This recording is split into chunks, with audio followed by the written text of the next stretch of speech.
welcome to the Waxing Podcast. I am so excited to have our next guest on for personal reasons because you live in the Tampa Bay area, but most importantly, because I am excited to deep dive about your business. And so this is esthetician Ymani. Um, Ymani, I am beyond excited to talk about you as, an entrepreneur, as somebody who owns your own business, but also for somebody who I feel like has coined the social media, like attention grabbing content. That is something that I feel like not everyone can do. And so I For sure. love to talk to people that just like have it. Yeah, for sure. I'm excited to talk. So, So just to start off, I always love to kind of rewind and get people involved in like your before story before you became an entrepreneur, because I know that the road to entrepreneurship looks different for everyone. And so tell me a little bit about how you got started in the industry. so, um, well, I have kind of always been into aesthetics, but I didn't know that that was that was the thing. So I've Mm-hmm. always been into beauty. I've always been into makeup, hair. I've done everything you could possibly think of. Um, and I didn't know much about waxing though. So I wasn't too deep into it. I didn't know much about facials. I didn't know much about waxing. Um, I've always just been into beauty. I loved watching YouTube back in like 2015, 2014, that era where all the girls were on YouTube doing like makeup tutorials and stuff like that. So I've always been into beauty, but I knew nothing about this whole other side and how deep, it goes. I knew about waxing, but I didn't know anything about Brazilians or underarms. I just knew that eyebrow wax, maybe a lip wax, but I Yeah. didn't know how far it actually goes. so Like literally I how want to far it goes. yeah. So I want to say ever since I was a little girl, and my family can probably attest to this, I've always been into beauty and I've always been somewhat of an extrovert and just very like animated and just very like all over the place. In middle and high school, I was very popular for being like just like a goofball, but very into fashion and beauty. So I've naturally always had people kind of attracted to me based off of my personality. But once I started working so do you want me to go into like how I Oh, really I got want the into whole aesthetics? thing. I want the whole thing. Yeah. Okay. I like I've already am like so invested in this story and I want to know like all the details because I love that you didn't know necessarily like the waxing as a whole, but you're there. So I would love to know Yeah. how it got to that point. So, I graduated high school a year early. So I graduated when I was 17 years old and I went straight into college. And college was kind of an important thing for me because that meant like breaking generational curses in my family and just kind of like setting a new standard. So for me, I felt like I had to have like a college degree. So I Mhm. went to a community college here in Tampa, Hillsborough Community College, and I was like, I'm gonna do nursing because nurses get paid all this money, and that lasted for probably like 5 seconds. I was sitting in the class, I was doing like anatomy and physiology, and I was like, absolutely not. This is not going to work. So I I switched my love that you major found that out to, fast though. Some people find it out. yeah, I mean, you probably have nurses as clients and they're like, yeah, I hate being a nurse. yeah. I knew nothing about, like, I don't know. I was just doing stuff. And one thing about me, I'm the type of person that, like, I literally just do stuff. Like, I'm Mhm. an Aries, so I'm very impulsive. I just jump right into things and not really realize what I'm getting myself into, but it always works out for me. So I was like, you know what? I don't know what else I would do, but let me just switch to business because I don't know what else to do. I know I don't want to do It anything in seems more healthcare. broad. Like you Yeah, could take that into many different directions. A good Aries move, I would say. for sure. So I was like, okay, let's just do business. And at the time, I had been working. I got my first job when I was 16. I probably was on my like sixth job. Like, Well, and you're I was just a mess. 17. Yeah, and Yeah. I'm thinking like in your headspace and like where you're at. And also I like want to backtrack really quick and ask you like was there any reason particularly that you graduated a year early? Was it like birthday reasons or was it because you had like I'm not from like the Florida area and so like is there different things you can do in order to graduate a year early? Um, so I've just kind of always been an overachiever and just I don't know what kind of made me do that, but I've always had a hustle mentality. So I've always been very smart, book smart, but Hmm.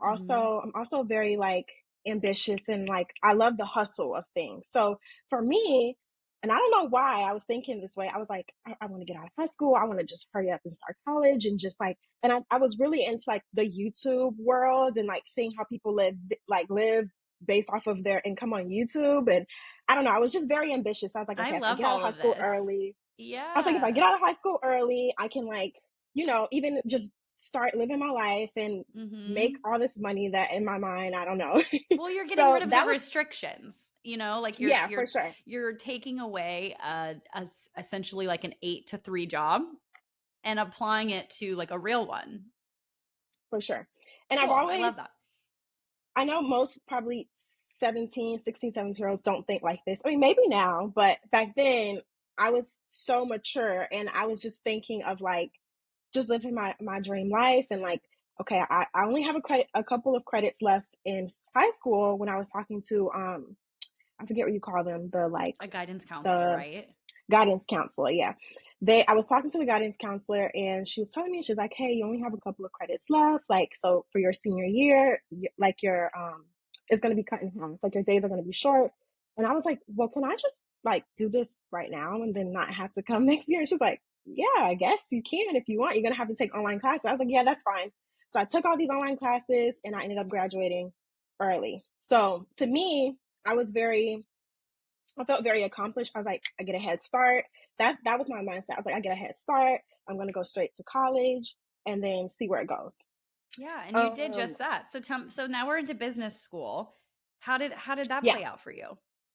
So that was cool. Like I school has always been okay for me. Hmm. But I just get bored really easily and I'm just always ready to go to the next thing. So I was working different jobs and I don't even remember applying to European Wax Center, but apparently I did. And I got this call from the manager there, and she's like, "Hey, this is European Wax Center. We want to interview. We want to interview you. Sorry." And And this this is was in before downtown. aesthetics. Like this is like you Yeah, have a love for makeup and you have a love for beauty, yeah, but you aren't thinking about this as a career, right. right? Okay, cool. So she calls me, and I go to the interview, and I knew nothing about European Wax Center. Like, I mean, absolutely nothing. I didn't even know I applied for this job. I didn't even the cards were just aligned for me. So I went to the interview, and she's like, we love you. Like you'll be like a perfect front desk receptionist. You have the personality. And she's like, I want to hire you. So I was like, okay, cool. So I toured the place. I'm like, wait, I see like Brazilians. I'm like, what is going on? What is going on? She's like, oh yeah, the girls get this, they get that wax. And I'm like, what? She's like, yeah, they get all of this. And she's like, oh yeah, and by the way, now that you work here now, it would be nice if you could also get like a Brazilian. And I was like, what? I gotta I was like, I gotta get a Brazilian. So she's like, yeah, because working front desk, you want to be able to, tell clients about the experience. Hmm. So I was like, okay. So I worked there while I was in school for business. And while working there front desk, it was just it felt right. Like that I worked at this point probably I don't know how many jobs, like little jobs. I worked in like a grocery store and I worked in retail. And this was the one job that I was like, wait, I kind of like this. Like, I kind of really like this. I like the environment. I feel like I know what I'm talking about. I feel like, we had to sell like little memberships to clients. And I'm Like not you a felt salesy that like person. ambition. Yeah, I'm not a salesy person, but I was just selling them like hotcakes. So I was like, I don't know, man, I really like this. So while working there, I remember me just being the ambitious person that I am. I was sitting up there and I was like, these wax specialists kind of make really good money. I was 18 at the time. I was like, they make pretty good money. Like, it's very fast paced. Like, some of them only work part time and did like stuff out, like, were like, had time for their family and stuff outside of that. So I was like, you know what? Let me see if they'll like hire me as a wax specialist. I knew nothing about aesthetics, so I thought that they would just be able to just throw me back there.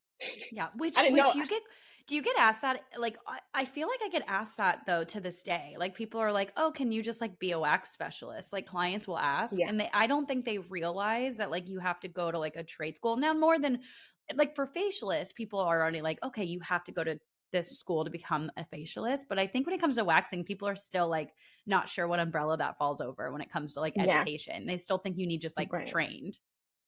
So I right, can for see why sure. you thought that. Yeah, I was like, "Oh, maybe they can just throw me back here." I mean, Yeah. I've got wax. I love how I feel like I know what I'm talking about. I feel like I You're could like, do "I've been this. Like, waxed. I like have I've this." been waxed. I feel like I can do this. And the manager was like, "No, no, Imani, you're gonna have to go to school and get licensed. Like, I'll hire you after that, but you have to get licensed." So I was talking to an esthetician there, one of the wax specialists, and she was telling me all the different like routes you can take, how you can do just esthetician, which was like, just skin, shorter program. You Yeah. can do a full specialist, which includes nails, which was a little bit longer. She was giving me advice on different schools. And I was like, okay, she's like, go tour. And I was like, oh, okay. So I remember being at the front desk, like looking up schools, and I started touring them, and I found my school, which was Summit Salon Academy. I don't know if you've heard of it. I have. Yeah, yeah. I have a couple of people in the Tampa area that have all been there and had great things.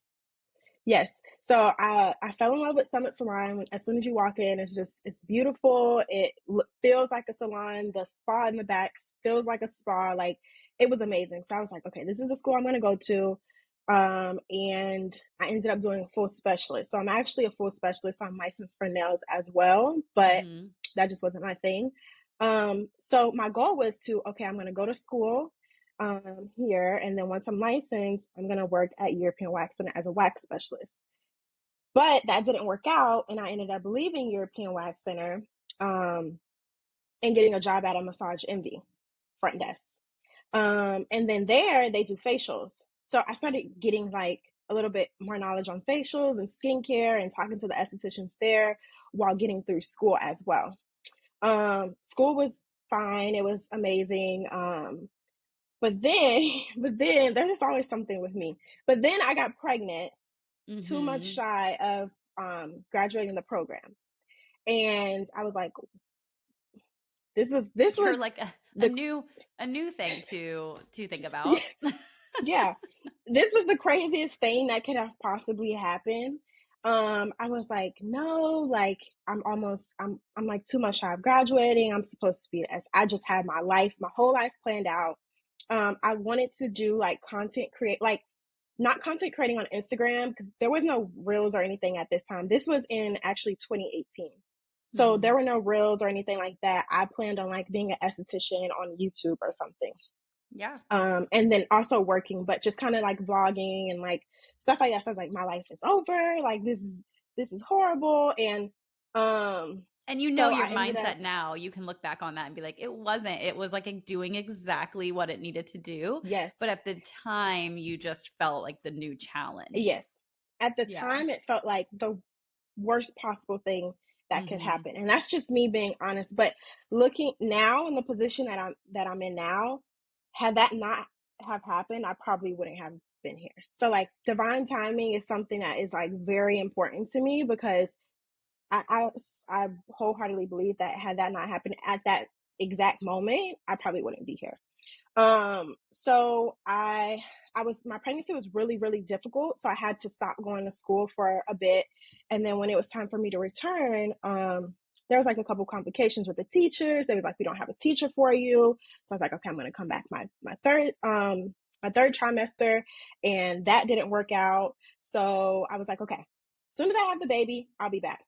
This is me Hmm. being young and a new mom and not really understanding how difficult being a first time mom was at the time. So I had my daughter and I just could not leave her. Like that was Oh.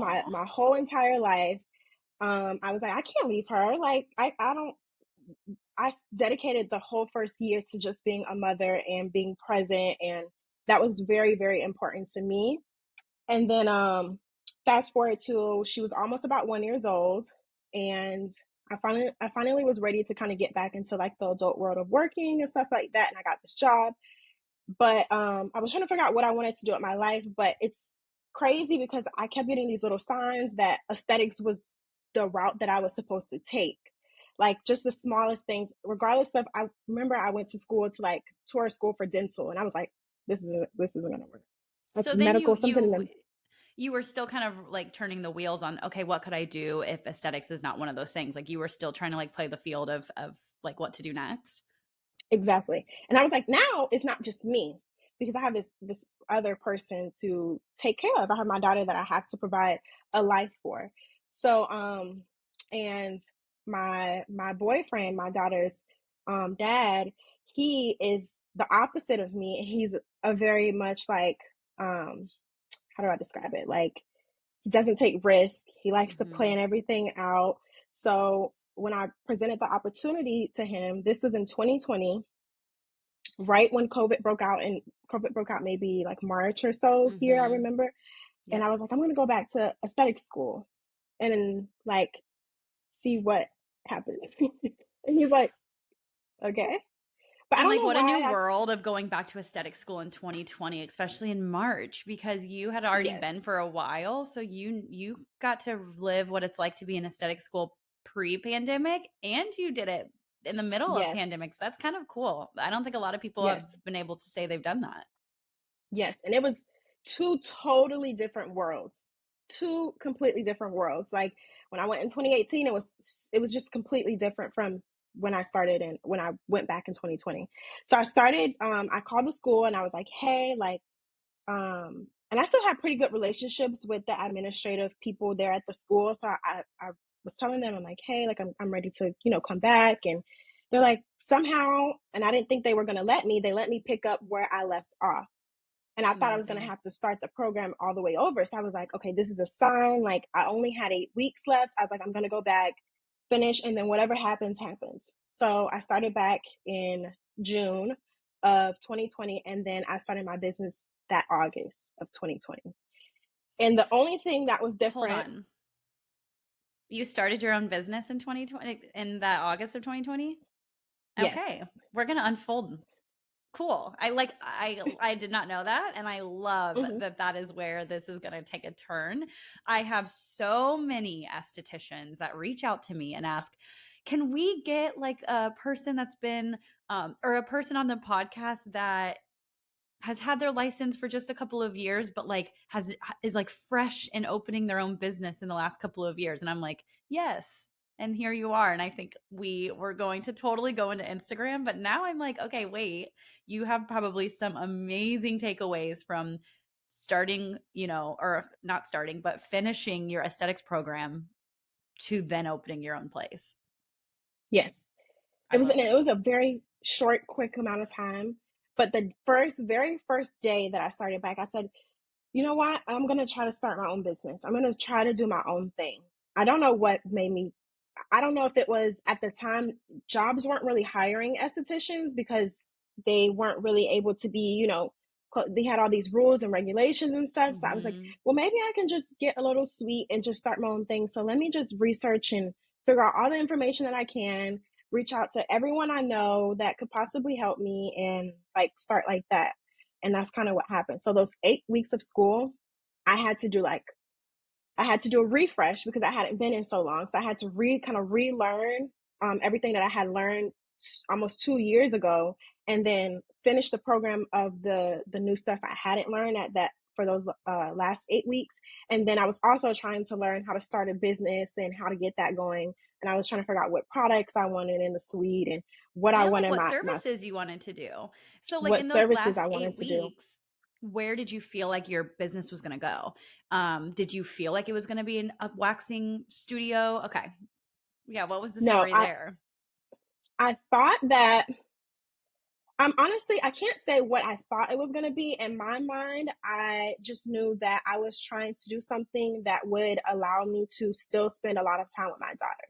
That was very important to me. So, if I'm being honest, I kind of went into it as almost like a side hustle kind of mentality. I didn't go into it as like this is going to be some big thing and like it's going to grow. Like, I was just like, I'm just going to find a little suite, do these services, make a little money, be able to spend time with my daughter. Like, I didn't really know what I wanted to do, but I think I wanted to focus more on skin, so more facials, excuse me, more facials and stuff like that.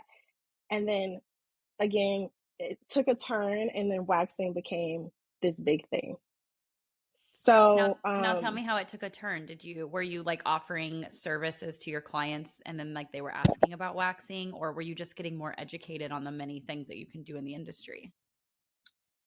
well, one, I realized that skincare was a lot more difficult than I anticipated. I Um, felt the exact same. yeah, I felt like I knew a little bit, but I didn't realize how deep it goes into skincare, especially when you're trying to do something like corrective skincare, like you're trying to help clients treat acne, and it's just so much information and so many ingredients and so many product lines, and just I was overwhelmed with that.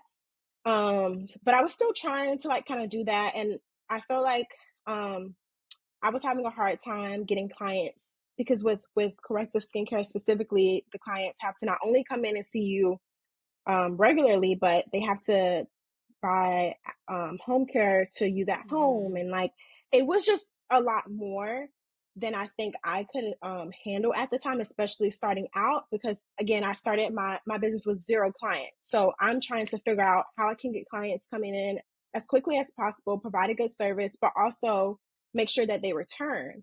So it would be days where I had literally one client. Sometimes I had no clients. So I found my suite, I had decorated it, did all the things, and I started taking clients when I got my license. And it would be days where I had no clients, but I was still walking there and just look around and just like, I don't know. So I was like, you know what? What can I do to get clients rolling in? What have I always been good at? I've always been fairly good at like content or something along like something creative. I'm a very creative person. So I was like, you know, what can I do? So one of my clients mentioned to me, like, you need to do TikToks. Like, she's like, you're so funny and you're so personable. You don't even realize it. And I was like, I'm not doing that because I thought at the time TikTok was just dancing. I I didn't know. know. I was gonna say because like the timeline that we're hitting right now is like the timeline where TikTok was like kind of hitting a little bit of a peak. Yeah. And but Yeah. everybody on there was like dancing and it wasn't Yes. really like an informational or like Yeah. business savvy tool. Yeah. Not at all. And I think at this time, Reels wasn't a thing yet. Yeah. Like you could Yep. upload videos, but it wasn't like Reels. So I was like, I'm not getting on there. I can't dance. I don't want to embarrass myself. Like, I don't want to do that. And she's like, you just try it. So I think one of my very first videos was kind of like a dance. I kind of figured out how to like, okay, people are using this audio for dancing, but let me see how I can relate this to like what I'm doing. Um, Hmm. so I started like that, and then one day I did a video based off of, I don't know if you heard of the brand Relax and Wax. This was Yes. my first video that blew up. The brand Relax and Wax had this numbing cream, and there's this sound at the time going viral. And I don't know, I just was like, okay, let me just use this sound. Everyone's using it. Let me just do this quick little video. Thought nothing of it, put my phone down, was servicing a client, Hmm. and my phone was just blowing up. And I'm like, what's going on? Well, Like the it video happened ended so up going, fast. yeah, Yeah. within 20 minutes, the video was Wow. blowing up. My website, people had sold out of the product. Like it was just crazy. Wait, Um, really? yeah, it was just crazy. Wow. Um, and I think what's important when it comes to social media too is just kind of having an eye for things. So to me, it kind of just made sense that okay, people are using this audio for dancing and for their niche. How can I like how can I twist this and use it for my own niche? At the time, I didn't know what my niche was. It technically wasn't waxing. I was still trying to push corrective skincare. But once my content started blowing up and that started like going crazy, that's how waxing kind of became my niche because I was like, okay, this is what people want. This is what they want to see. I'm going to put this out there more. Whatever you market more is whatever, you know, people are going to come to you for. So Mhm. that's how it kind of Totally. switched from facials to waxing. Yeah, crazy. Just crazy. Such a crazy story, and, like, also one of the things that I wanna compliment you on is I feel like when I watch of course, I know that I told you before we hit record that I'm, like, way more on Instagram than I am on TikTok, but once when I do watch your reels, like, not only is it like such an attention grabbing content? Like I want to watch it through, but I feel like it's so fitting to like you. Like I don't know you, but I know that like that content makes sense for you. Does that make sense? Like Hmm. there's somebody else Yeah. who I've had on the podcast, and her name is Monique, and she also is on TikTok. And everything she does, I'm like, gosh, that's so fitting for her. Like if I did that, that wouldn't work the same. And so tell me like a little bit about like how you like pick different like sounds and like different, I guess like trending audios and make it your own. Cause I think that's really important because I feel like so many times people maybe will look at your content and it's doing amazing and it's blowing up. So they'll think, okay, well, let me just do what she's doing, but it doesn't hit the same. Yeah, for sure. So I one thing that I preach a lot about is just being authentic. So for me, before I um I'm trying to see how I can bring this all together. Before, that's why I said like everything happens for a reason at the time that it happens. Because when I was in school in 2018 in esthetician school, I didn't have a sense of self, and I wasn't aware of like, I mean, I was young, I was young. I wasn't aware of the woman that I wanted to be or the person that I was.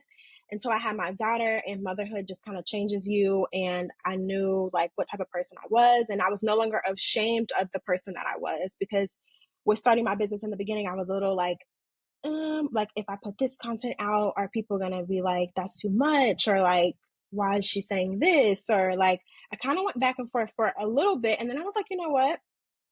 This is me, this is who I am.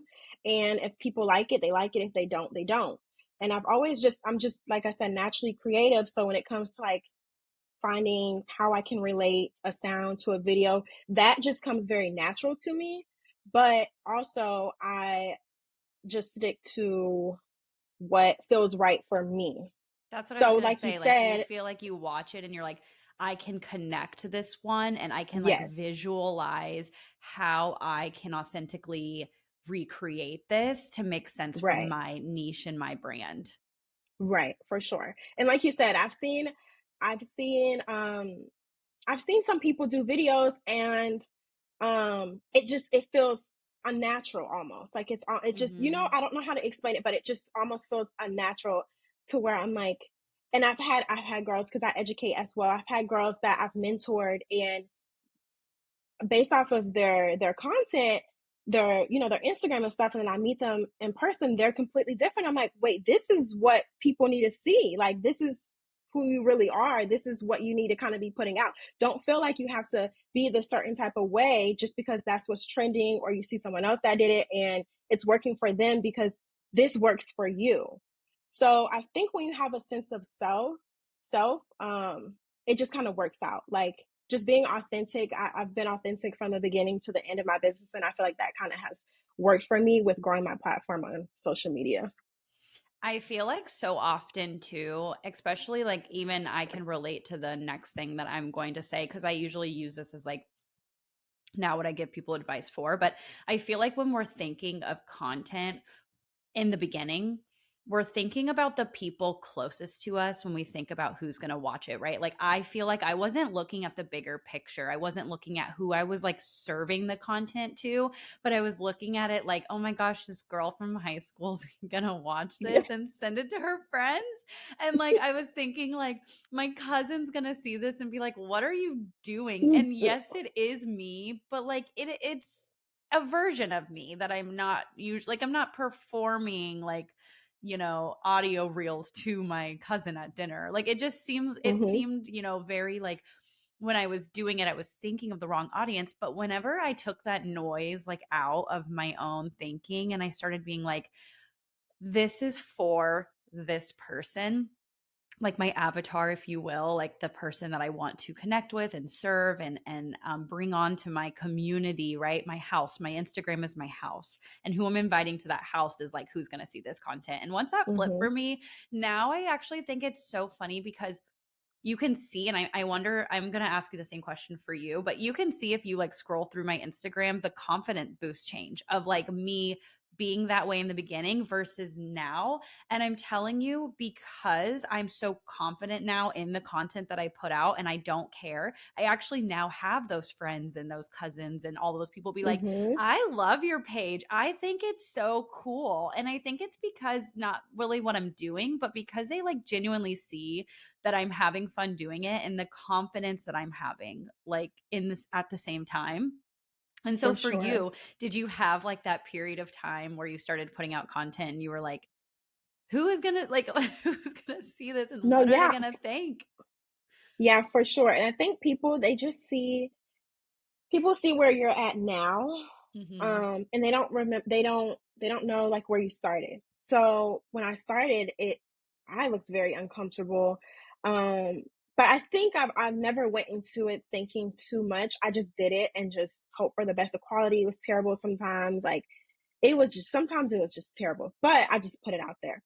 But for sure, I think when I developed that same mindset that this content isn't for the people that are not going to like it, it's for the people that are going to like it. So I created this specific person, just like you said, this specific person in my mind that every time I create content or I do a video or I do a TikTok, it's I'm talking to that person, because it's going to be very difficult to try to target a bunch of different people. It's hard. You can't please everyone. You know what I You mean? cannot. You really can't please everyone. So the best that you can do is just kind of like find your people, or just put out, whatever it is that you want to put out, as long as it's authentic and true to yourself and your brand, and your people will just naturally gravitate towards you.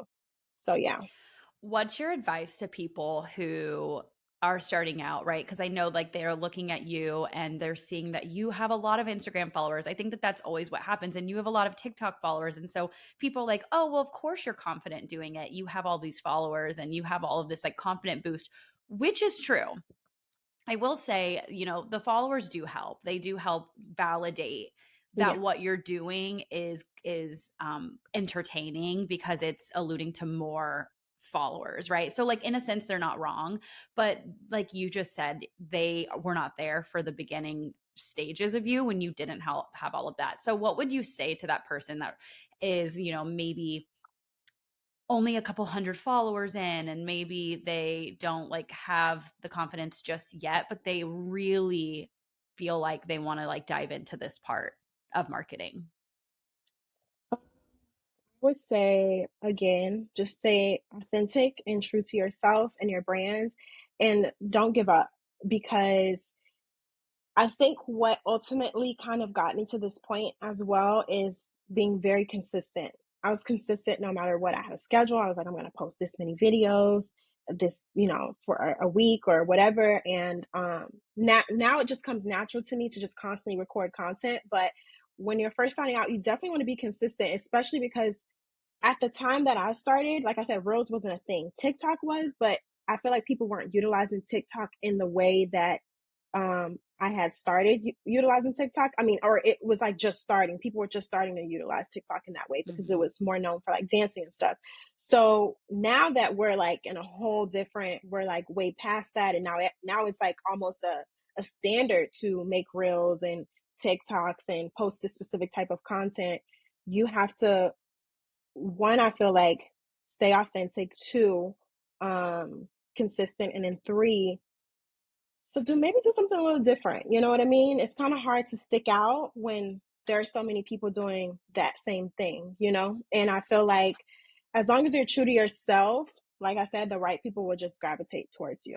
But just the main thing is not to give up, because nothing, as long as you're consistent, there's nothing bad that's going to come out of it. That's how I see it. Either you're going to learn a lesson and okay, this didn't work. So let me, because that happened to me plenty of times. I was like, Hmm. this content isn't doing good. This is not what I need to market, or I feel like this is that what I still need to happens to market. me.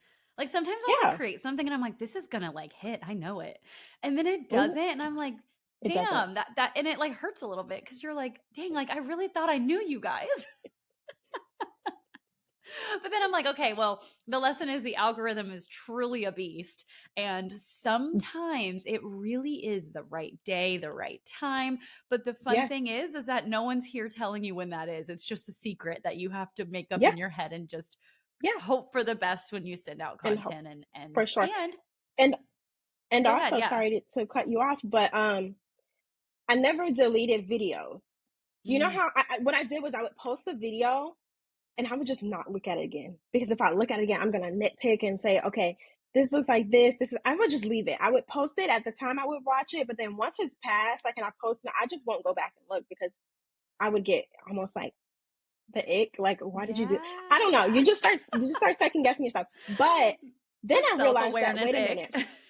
Yeah. And then like weeks later, that same video that I was like, I was thinking about deleting because of, oh, I look like this, or I made that, would go viral. That would probably be that would be the most viral video I've ever had. So I'm I like, love that. I've learned that. I'm like, I'm gonna just leave it up and I'm just not gonna look at it. Just pretend it's not there. Yeah. I always call it, and I learned this from someone in my podcast, but posting and ghosting. Just post and ghost, Mhm, and I can say that I did that with the podcast too. I remember recording my podcast, and the first couple of episodes I watched back and I was like, "Oh God, mhm, like who is going to listen to this?" And then I'm like, "You know what? Like just move on." Just move on. And 3 years later, I moved on. And I can tell you, I don't ever listen to those solo episodes. I just go. And I have had so many people, some of the cringiest one of the episodes that I've ever done, get really great feedback on. So it is funny the way we look at the mirror and see ourselves versus the way that a viewer is looking at you, like, and do you have friends that are not content creators? I have a friend, I love her to death. So shout out to her because I'm going to use her as an example. But like, she'll take a picture, right, for Instagram, or she'll be on vacation and I'll take a picture of her. And like the whole time, she's just like taking this picture and just nitpicking the crap out of it. And I'm like, girl, I'm not seeing any of that. Like, it's crazy mhm. to me the amount of like harm we do when we like overwatch ourselves or oversee ourselves or decide what people may or may not be looking at. And I will tell you, like, posting, and how you said, the more consistent you get, the more comfortable you get. And I always say it's kind of like working out. The more you post and the more you put on your stories and the more you just become like active and you look at yourself, you hear yourself, you all of a sudden like stop nitpicking, and you all of a Mhm. sudden stop like over analyzing, and it just becomes like a routine and you just go. So I love Yeah, that you for said sure. that you just like don't look For sure. at your content, Just because don't I'm look. like That's so and that's relatable. so funny. That's so funny that you said when you first started, you felt like it was the cringiest.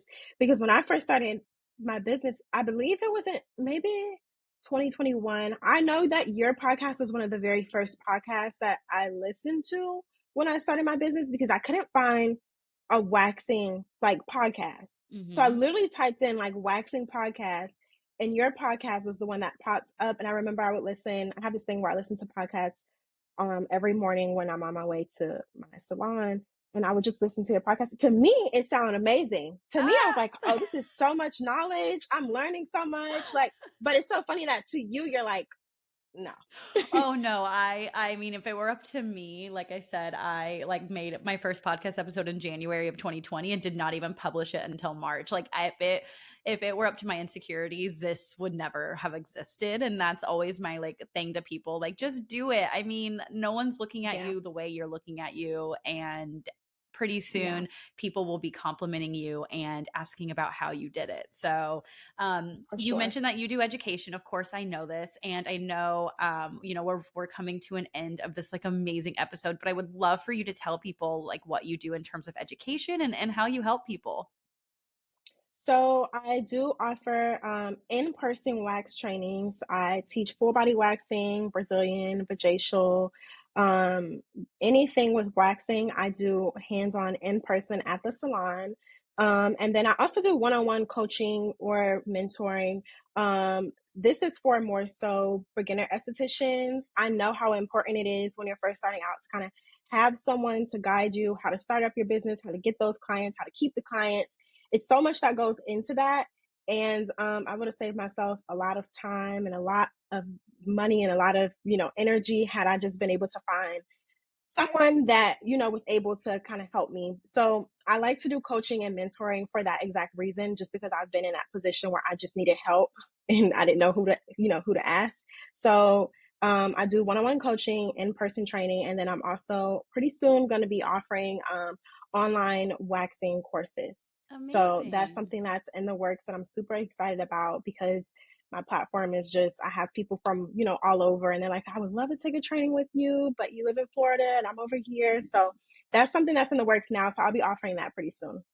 I love that you're listening to like your audience and seeing what they want and following through, because I think that's the best thing you can do in like the platform world or the social world is like not only create content that's going to do well, but then listen and receive like the feedback and follow through with what you're getting requested of. So I think that's so amazing, and I will 100% back you up when you say that having a mentor would have saved you so much time and money. And I think a lot of times people will look at, mentoring and coaching and think that they're essentially giving money away. And I always like to say it's such a different perspective when you look at it as an investment and how much Yes. faster you can get where you want to go with it. And so a lot of the times Yes. people end up making their money back so fast that then they become believers and they end up spending more and more and more, just probably like you do in your daily Mm-hmm. entrepreneurship life today. So I love that you have that available.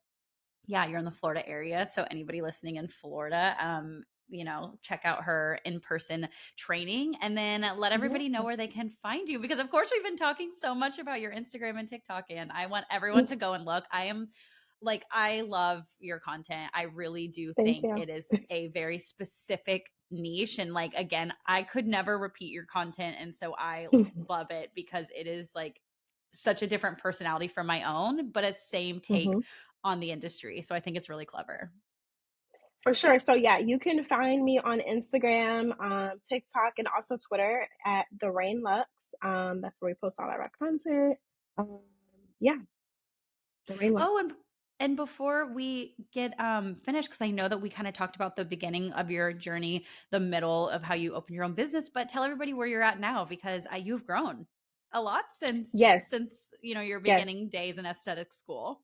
yes, for sure. So I started out with about a 200 square foot space in a plaza with like in an office. It actually was an office space that I lucked up with, and the what do you call them? The Landlord. what do you call the landlord? He reached out to me about this space, and it was perfect because it had a little sink in there. Even though it was an office space, which was really weird, it was an office space that had a little sink in it. I was like, this is gonna work for me. So I You're like started sold. there. Yeah, I was like, so as soon as I saw something, I was like, this is perfect. Give it to me. Yeah. So I started with that space, and now I have a full salon, and I just hired my first employee who is a waxing assistant there. And we have about 5 rooms. I just moved to this location about 6 months ago, so we're still like getting things together. It's a whole new world compared to just having my little suite, and it's just been me because I have my employee now, and we're going to be offering different services and stuff like that. So yeah, I've gone from a little space, just me, to one employee, 1,500 square foot space, and I hope we'll continue to grow and hire new people, and I'm excited to see where everything goes. Talk about a side hustle turned into a real Yeah, a full-time deal, huh? yeah, for sure. Well, thank you so much for coming on to the podcast, and I am just beyond thrilled for people to listen through. Yeah, I'm excited. Thank you for having me. This was so much fun. So much fun.